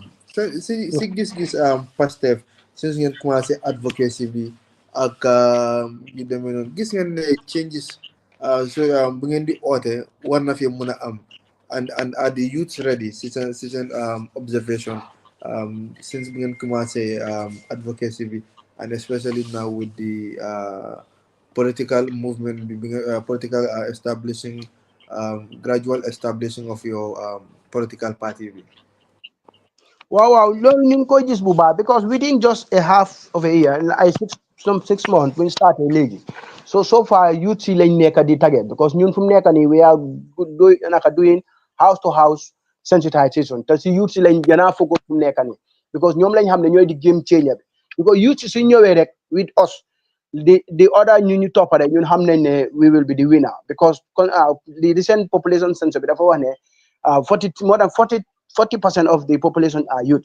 So moo tax ñu xam ne ñoom ñooy di target group te dañ gëm ne tey ndaw yi ñoo nekk di inspire the revolution for the African development.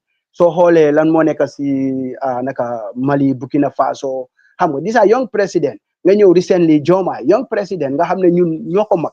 So moo tax léegi ñun ñu ngi target youth because dañ gëm ne the next president must be a young generation because liggéey buñ ko soxla pour ñu en ko loolu mënuñ ko en mag because li dañ bëgg mu liggéey 24 hours ñun dañ gëm ne Gambia working hours bi dafa tuuti dañ bëgg suñ ferry bi muy daw 24 hours dañ bëgg river transport bi ñu ko utilize fullest kon su boobaa dañ need a young energetic youth ñu nga xam ne tey liggéey buñ soxla production base bi balaa ñuy jël suñu xale yi di leen a yóbbu Spain ñuy dem di fori mango di fori pom ñun nañ ko def fii suñ dëkka understand moo tax nag am nañ ci yaakaar ndax so far so good am na ñu nga xam ne dañ leen approche ñu wax ne ñoom musuñ ta bokk ci fi politique waaye ñoom buñ ñu gisee ñun ak comme ñoom léegi am nañ yaakaar ne ñun pour ñun su nekkee ñun rek la ñoom dinañ bokk so kon ñun ñu ngi am gëm-gëm ne with the commune more sensitization bi community outreach bi changes mun na am from the youth. Wow, that's good. Mr. Jallo, funding ke la mamango ala nyadele social kabirale nyim fanko kumas movement on kumas fa sang alafta kake political party funding ke la mamango kumaya bake fanko de wal jama kan nyin karo mi fa funding ke pareta so alla tanin na ala funding ke la reaction o nyadele anen fo aljikita ko fanu mi an kal kam min kumandi assessor nole turu funding ke Abarka wa ila ko ni ya tabake comme ye mum potek nana da funding ke la fanna la funding ke fon bi ni ya jibe funding ke le fon be hamo be lore pour kaje ko pour fallingoy ke hela alkam moyle memma kan yes okay ni ya jibe bi funding ke fon be hamo be hamerin kaje ko nyim banko akata nyamen abukata ku because recently masakunda ni banko tamandi kan nyamen kaje ko ibela international or foreign policy or foreign program wol nati lamu yalla ko foreign employment kaje ko kana fonnikel bondi janke samba manda ya jibe nyin wati tapan ni wati tamen do day mol mu ko ye fundindi rediol to o yaje ko news to kaje ko womol i hayna e mantara lorin fenna namanke be passeport nyino kan pour kaje ko ka Gambia ka fundi en Gambia bankoka so funding ko yaje la ko they has lose confidence they have lose everything in this country me nako Gambian bi nyante ke fanna fa mun so mo kuleti me nako funding ke la batada balo moti andu itol fo on intol ni occident ni kacha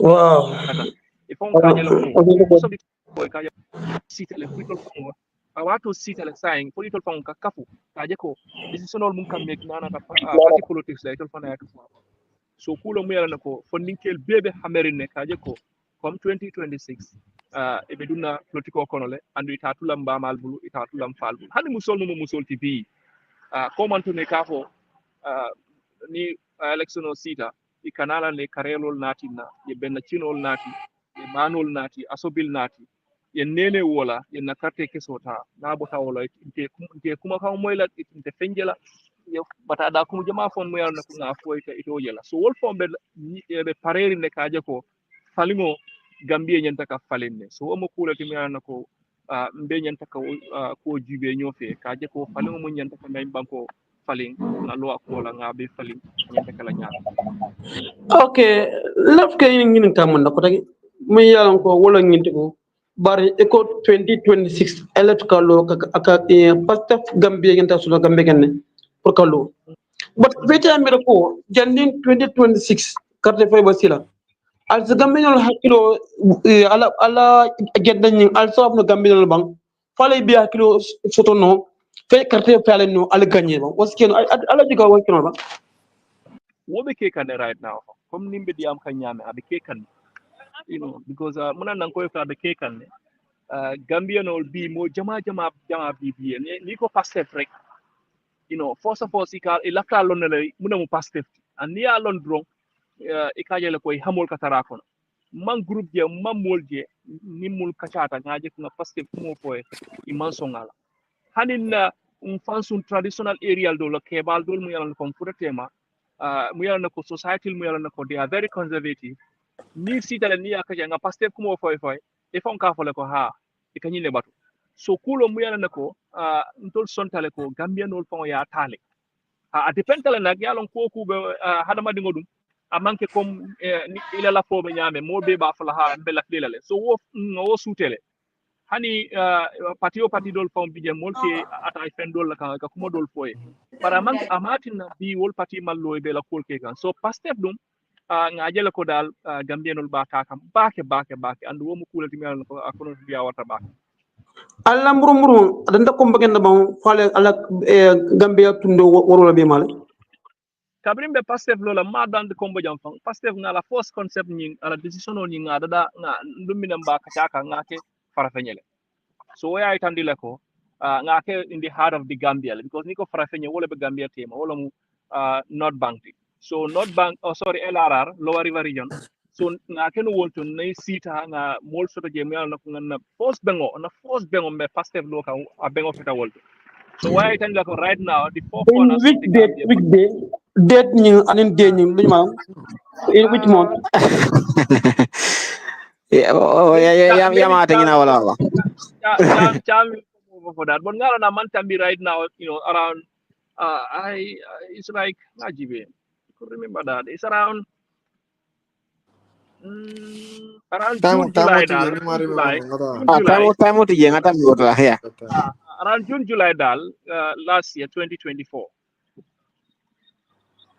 okay so ngani karo kan draft constitution on yinala Mr Jallo Mr Cham kan draft constitution in 2 minutes as the interim chair of the party wing Pastef muna mitara load lati draft constitution nyina fana wala alla party wala load lal draft constitution on yina fa kami ngaje ko sante bafle ba dinla minority wing ngaje wala ko ba faila at the tambila fang at all so I think muna mato ita la load lati draft constitution on yina yamo ni ko hani ni mira 2026 kabin bina kan ko new Gambia has decided that hashtag is very powerful and that hashtag called for a lot of reforms and on that reforms the constitution was part of it.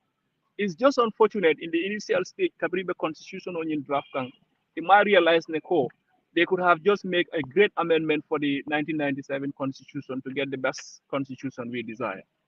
In Atamunke Ajibele Komusutela, right? They just age limit and other things. They did that and they find the rest, they leave it there.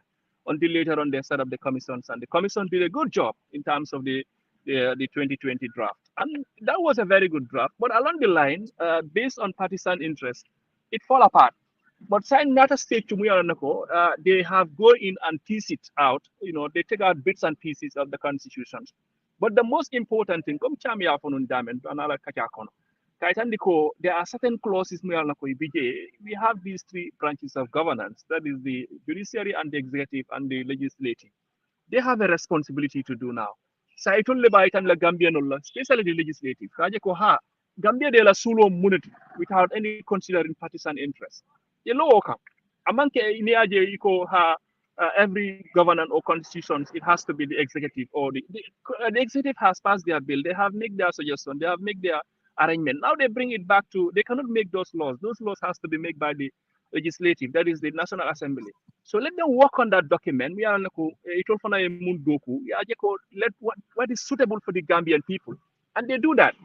But at the end of the day, you are going to dump that out of the line. Kaje ko ha nying doesn't suit for purpose. No, 2020 for executive constitutions is a constitution that can be looked into and can be trimmed to the interests of the Gambian people. And pass. Then we can now try to amend certain sections. This is our belief, and we believe that we are going to support that process, and that advocacy is going to go. And let's look at the national interest overriding the partisan or individual interest. Waxtu bi léegi moom daanaka mu ñoo xoj foog naa ku nekk dinañ mën a alloquer ku nekk 2 minutes rek ñu wax su fekkee ne am na benn last thing nga xamante ne wala I Mr. Cham have you have a nothing more to final ask? question. Okay. Yakin kama na final question ni wala nginti ko. Ngajiga Pastef 2026 be ali big challenge le soto because of incumbent president ko bandi political party mi ankal aloto June July le we be askena na kala eninka ala loning karda fo tema aman tambi karim wanning nanila wayna politique party ba mo ko UDP ayo ala voti tambi wala ayna ay tambi ko tege incumbent president ay tambi wala ba president ita mi na anon big chance in 2026 karata pour que president Just a quick answer to that. We believe in the Gambian people, and the power is belong to the people. And a quick example to that, NPP Kabranata 2021, they were one of the baby political parties. They beat along the biggest opposition party here. So it doesn't reflect around that line. So all it reflects is what do we have for the Gambian people? So the final but niaji we fanang niaje NPP UDP fanang defeat is alang ko imong itola la leader maro fanang so fanang contribute ila winning ni fanang to niaji we so saying that is a big contribution and a big plus to the other people winning. So where it and right now Gambian people have they have enough for the man. They have to get enough for President Barrow, and enough is enough. And when we say enough is enough, doesn't mean Pastef only say enough is enough. That means Gambian people are saying enough is enough. And that enough is enough. We are using that opportunity to make sure that we go into the political parties, we go into all the, the Gambian people to tell them that it's now to make us to make the change. And that change that is required, we alone cannot do it, but together we can do it. And then, that is the message we want to send to the Gambian people and to everybody.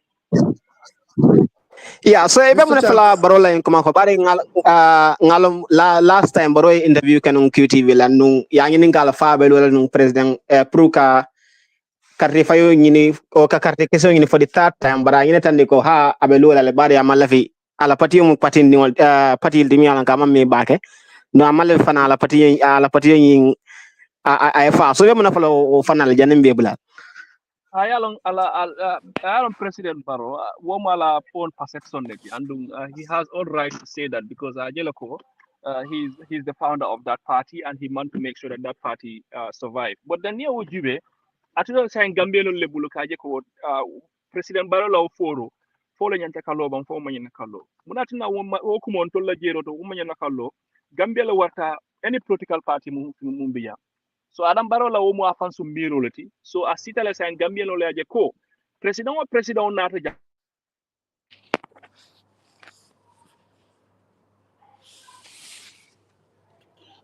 Yeah, game Despite it put a political party muntu. Temanya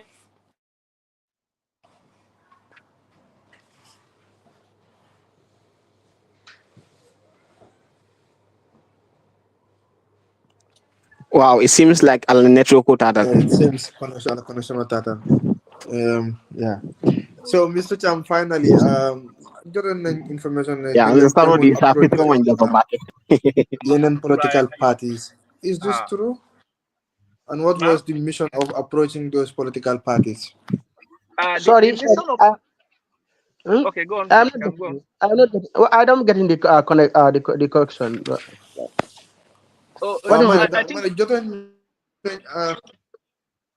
Information that you timing and non establish Pastef be approaching a non political parties. Is this true? So is true. What was the mission of you people approaching those political parties, and what was the result after being their approach with Senior? Wow, comme niñ ko waxee initially ñun buñ jógee because we call for alliance but start dañ bëggoon a def political party alliance ñu all leen pour ñu nekk benn waaye buñ approché some political party leader and even political parties ay comme ñu woon ñu daal xam nga ñoom comme ñun duñ mën a ñëw rek all leen war leen a xam nga control leen wala boole leen in one so ñu gis ne daal it was not that much fruitful ñu ne léegi kon nañ bàyyi loolu ñu dem uti di people participation bi muy people comme naka honorable Jawla waxee so in that loolu lañ nekk ak ñun suñ demee ba gis ne am nañ di Gambian people nga xam ne ñoom ñooy di game changer bi so they are nag dinañ mën a wax ak the other political party leaders yi nga xam ne ñoom di definitely they put the Gambian interest first rather than their personal interest or partisan interest we come together and try to forge an alliance we can make change so because ñun si loolu lañ nekk waaw su gars yi ñëwee ñu ànd ak ñoom ñu liggéey su ñëw ñun ñu ànd ak Gambians because luñ gëm mooy Gambia naka di silent voter bi moo dee change the verdict soo xoolee tey all political parties soo boole woon seen membership bi doo si mutul sa 20% of the total electorate so 80% bi yëpp are silent voters bokkuñ si benn political parties because just interested di bokk si political party so ñooñu if you win their hearts half of them rek you are the winner so loolu moo tax ñun tamit léegi ñu ngi si naka population bi di wax ak ñoom wan leen ne nañ ñëw pour ñu make changes suñu si ñeneen ñi fekkee tamit ñu join ànd is well and good waaye ñun liñ gëm mooy na system bi change not necessarily that the regime or anybody that particular should lead us mu mun a indi change so ñun foofu lañ toll. And finally, any final comments waxtu bi daanaka xoj nañu ci programme bi su fekkee ne am na benn la final word bi nga war a bëgg a joxe si programme bi. waaw final wax bu ma bëgg a joxe mooy xanaa di leen sant di leen gërëm ndax tey ñun ñu ngi sant yàlla because am na ku laaj ndax youth yi pare nañ pour change foog naa loolu yéen rek wane ngeen ko ndax seen plateforme bi tey soo xoolee youth rek ñoo si nekk ñu ëpp nañ si te yéen tamit yéen a ngi indi lu mel ni li nga xam ne tey lii rek tax na léegi voice yi mun a dem fu nekk so at the end of the day ñun gëm nañ ne change kan ako buñ bugg a mooy ànd ñu nekk benn xam ne ñun liggéey bi soxla ñun youth si ñoo ko mun te ñun si youth si luñ nekk rek seen waajur yi dinañ si bokk seen jigéen yi dinañ si bokk kon nag youth si lañ ñëw ñun ñu ànd ak Pastef ñu change Gambia bi change système nga xam ne moo fi yàgg a nekk ñu isi système bu nga xam ne daf ñuy dimbale ñun ñëpp kenn ku nekk gis sa boppa ndax yàlla may nañu fii resources bu nga xam ne mun nañ si jëriñu ñun ñëpp kenn ku nekk gis sa boppa ñu bokk si réew yi nga xam ne dañu nekk rôle modèle li moo nekk suñ kaddu ñu ngi gërëmaa di jégalu nag ci kaddu yi nga xam ne sànni nañ ko fi fekk ñu wax lu nga xam ne nekkul noonu waaye xam nga doomi aadama matul waaye yéen ñi nga xam ne yéen a ñu doon dégga ñu ñaan ngeen dégga ñu xel rek te jégal ñu di leen gërëmaat particularly suma tooma bu baax si liggéey bu rafet nga xam ne yéen koy def ndax dégg-dégg yéen a ngi may hope Gambian si lii amutoon te xam naa lii su continuer the Gambian people will be informed te suñu leen informé they will make the best decision so kon ñu ngi leen a jërëjëf ak sa fellow panelists yëpp definitely the question was so genuine there is nothing biased there is nothing hamga any which one so lolu mu ñu wax ne you people are so subjectivity in terms. Thank you very much Mr Cham ñu la gërëm yow it di la sant ak jël temps bi nga jël pour nangu ñëw waxtaan ak ñun we are very much grateful on behalf of the team Mr Jallow I hope Assalamualaikum. So what I just want to say, like, Dylan Giran, Dylan Santa, we are so grateful for the opportunity given to us to have our say in terms of our political affiliations, our political interests, and our. Yes, isi la final remark di. So, Waalaikumsalam, be mo ikan. Kung kamu pun rembal tentu lambal. Isi la final sarodi dan se programa itaw. nkamu ko dem men ko kan ko ala barka on tanta la programme o ni naka ala platform mun di mol la pour kaje ko ganna Pastef programme o nanna agendal ninna affiliation aninna na kolea dal na kolbe me mun ko kan ali o platform o di na ni gambien o ni dunia mo be se kata so mo ko di na ko mal be tentu la wala mal jeyla ya mo dum no nyinya hada badde o dum yalla wado bi yele ka ite ko no par la na le ka kudol bonino kuma kendol nga mum fu jam womu na kulati mi yana ko wolam na ngani yoti but kudo mi yana ko nga fu jang amanke ku kendo di wo fana mun na hada ma de ngono nasu so me mo be tenti na mbal jayla mo mo ben lamoy kan kaje ko gambia en tolle kamu anda sikale mbe nga wuli nga dija mo mo e fon no atole fon allotal bundal mi yana ko albe kala ka ta mo nyu sone andi gambia nol bulu kaje ko momo be dawda ni se kacano wo kata kudi ngal ka soni ata ba bal tentula bal jeyla ba fulal ko for another time nale invite na we are always open to receive your invitation. Thank you. Thank you very much. Sheikh Baraka bake. Sheikh Ibrahim Tunkara. Mr. Jalo, Kam nung content bitam mam bake. Sheikh la fay. Bal man sam ka fula kan fu janna ni sarahule kan al yamiran te jemo te je fono la Sheikh la Ah, ko wato mun nisa so sama maybe time be nisa te je fono nda ma mo wala ba nisa sama nisa to ndol summarize. mamle fula ko wala mo dinna Nisa summarize no. fula ko mo ba sa ko so fono.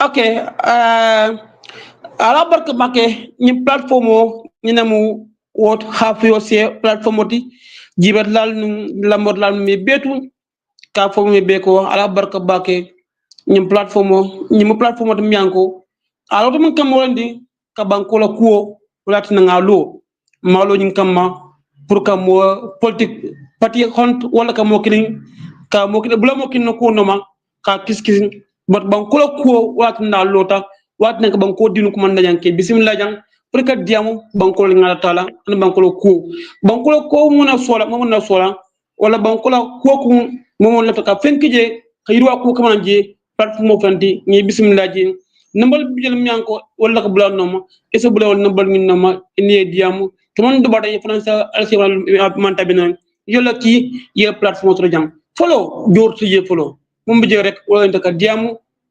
ila opinion ana agenda pour bankol ngata ko ni nuro kamma adam fana momon ya ka youtube e ka follow please ala try ala subscribe pour kam fana follow so se siano nyamin ngina bonal tema man jor ngina la bloko non ngina bur rek wala ko kabla na youtube noma al mebe ala subscribe ala like ala comment assalamu alaikum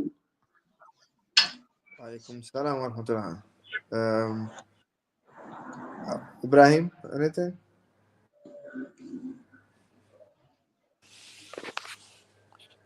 All right, baraka bake Mr.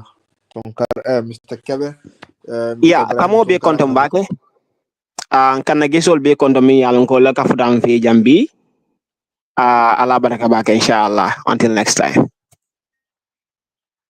All right, thank you very much, Mr. Ibrahim Cham, Giram Dula Center. Thank you very much for coming. Mr. Jawla, you're with Befana Jela Ketentu. Kal Mobe Karamutan Niko, new podcast, so sometimes call it the other way around. So, but then it's not Mauliko Kajako, it should be a professional or professional media discussion. Kachalam, so what to do Kachaka Sefenken at any level. So that is it. So Promobe ya fahamu nyamadoro. Nundo kola, we have no other ill intention. Mobe na favorites banko tamano ato. Ya di wanyama. So kol wanyama besaro dila. This inshallah. You will have to reach out around 367-2624. 367-2624. Yeah, mano. I think yeah. Other but then kasaro di ba for the mas na la inshallah program the Gambia. Assalamu alaikum wa rahmatullahi wa barakatuh.